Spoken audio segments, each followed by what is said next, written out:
ঈদে মুক্তি পেয়েছে শাকিব খান অভিনীত সিনেমা রাজকুমার। মুক্তির পর থেকে দর্শকদের কাছে বেশ আলোচনায় রয়েছে সিনেমাটি।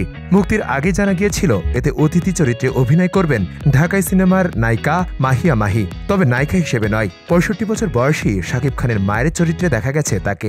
সিনেমা মুক্তির পর মাহির চরিত্রটি নিয়ে বেশ মিশ্র প্রতিক্রিয়া দেখা গেছে। কেউ বলছেন বৃদ্ধ মায়ের চরিত্রে মাহি ভালোই করেছেন, তবে মেকআপটা আরেকটু ভালো হতে পারত। আবার কেউ কেউ বলছেন নায়িকা মাহিকে এভাবে মায়ের চরিত্রে অভিনয় করাটা ঠিক হয়নি। এ বিষয়ে মাহি বলেন, আমি গতানুগতিক থেকে একটু বের হতে চাই, আমি যুগের সঙ্গে চলতে চাই। বলিউডে দীপিকা যদি মায়ের চরিত্র করতে পারে তাহলে আমি করলে সমস্যা কোথায়? আমার কাছে মনে হয় পরিচালক হিমেল আশরাফ আমাকে যখন চিন্তা করেছেন, আমার বিশ্বাস আমাকে ওভাবেই উপস্থাপন করবেন, তাই কাজটি করেছি।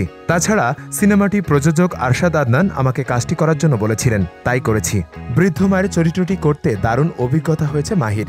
তিনি বলেন, সিনেমাটিতে সন্তানের সঙ্গে বৃদ্ধ মায়ের কথোপকথনের জায়গাটা খুবই আবেগময়। চরিত্রটি করার সময় আমার সন্তান ফারিসকেই কল্পনা করেছি। সন্তানের প্রতি মায়ের যে আবেগ আকুতি থাকে তা ফারিসকেই মনের সামনে ধরেছিলাম, ফলে সহজেই চরিত্রটি করতে পেরেছি। জানা গেছে মাহিয়া মাইকে নিয়ে শুটিং হয় রাঙ্গামাটির সাজেকে। সাকিবের ৬৫ বছরের মায়ের চরিত্রে মাহিকে তৈরি করতে ভারত থেকে মেকআপ আর্টিস্ট নিয়ে আসা হয়। ৬৫ বছর মায়ের চরিত্রে মেকআপ নিতে ২.৫ ঘন্টা সময় লাগতো মাহিয়া মাহির। আবার এই মেকআপ তুলতে সময় লাগতো ২.৫ ঘন্টা।